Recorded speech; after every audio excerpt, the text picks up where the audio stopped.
lowest common multiple and HCF is highest common factor. अब मान लीजिए मेरे पास टू टर्म है 28 और 42 और इनका आपको LCM और HCF निकालना है। तो सबसे पहले आप इनके फैक्टर्स करेंगे। अब फैक्टर्स क्या करना है कि आपको प्राइम नंबर्स में इनको डिस्ट्रीब्यूट करना है। तो प्राइम नंबर्स क्या होते हैं बेटा, जिनमें 2 के अलावा और किसी नंबर का डिवाइड हो, जिनमें स्वयं के अलावा और 1 के अलावा और किसी नंबर का डिवाइड नहीं जाता। लाइक प्राइम नंबर्स कौन से हैं बेटा, आपका 2, 3, 5, 7, 11, 13, 17, 19, 31, 23 लाइक दिस। ठीक है, तो अब 28 के आपको फैक्टर्स कैसे करने हैं वो ध्यान दीजिए। आप 28 के आप फैक्टर करिए, आपने 2 का डिवाइड किया 40, फिर आप 2 का जा रहे तब तक देते जाइए जब तक 1 नहीं आ जाता, फिर आपने 2 का दिया 8, 7, ठीक है, फिर आपने 7 का ही दिया 1। तो आपके पास 28 के फैक्टर हो गए 2 into 7। इसी तरह से आप 42 के फैक्टर करेंगे आप, तो 2 into 3 into 7।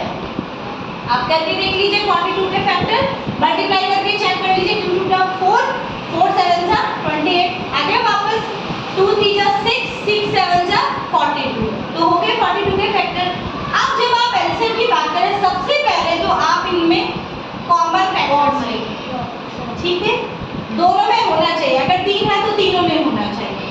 2 दोनों में है, अब ये वाला 2 इसमें बट इसमें नहीं तो छोड़ दीजिए, ये 7, ठीक है, अब 3 इसमें बट इसमें नहीं है तो ये छोड़ दीजिए। अब यहाँ पे एलसीएम आप लिखेंगे, एलसीएम क्या हो गया आपका, जो कॉमन है सबसे पहले उसको लिखिए 2 into 7, जो कॉमन था उनको लिख दिया। अब जो बच गया उसको भी लिख दीजिए 2 into 3। लेट यहाँ पे 2 और 2 यहाँ पे 2 टाइम होगा, ठीक है, और यहाँ पे 2 1 टाइम होता तो 2 टाइम ही लिखते, क्योंकि ये और ये तो एक कॉमन हो गया ना। ऐसा नहीं कि 3 टाइम लिख देते, 2 टाइम लिखते, समझ गए। अब या आप ऐसे काउंट कर सकते हो कि 2 कितने टाइम है, 2 टाइम है, हमने 2 टाइम लिख दिया। 7 1 टाइम है, 1 टाइम। इसी तरह से यहाँ पे 2 1 टाइम है, ये 1 टाइम हो गया। 3 है, 3 भी 7, ऐसे भी लिख सकते हैं, ठीक है। अब इन सब का मल्टीप्लिकेशन जो भी आपके पास आएगा दैट इज योर एलसीएम, ठीक है। छोटे छोटे ब्रेक कर लिया करो। 40 into 6 84। अब आप देखिए 84 में 28 का भी डिवाइड जा रहा है और 42 का। कहने को ये लोएस्ट कॉमन मल्टीपल है, लेकिन जो आपका लास्ट में एलसीएम आएगा उसमें इन दोनों नंबर्स का डिवाइड आराम से चला जाएगा, ठीक है। अब बात करते हैं एचसीएफ की। एचसीएफ बिल्कुल इसी तरह से इजी है। आपने दोनों के क्या निकाले, फैक्टर्स कर लिए। अब जब आपने फैक्टर करे तो जो कॉमन नंबर है ना, कॉमन क्या था, यहाँ पे 2 था और यहाँ पे 7, बस ये आपका एचसीएफ है। इतना लिटिल बिट डिफरेंस। जो कॉमन नंबर्स हैं उनका मल्टीप्लिकेशन तो आपका एचसीएफ है, और एलसीएम में आप क्या करते हो, जो नंबर्स आपके बच गए उनका भी आप मल्टीप्लाई कर रहे हो। अंडरस्टूड, समझ में आ गया।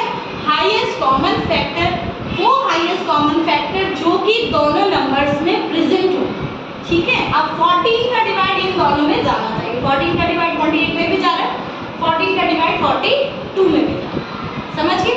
तो आपका एचसीएफ हो गया 14 और एलसीएम हो गया 84।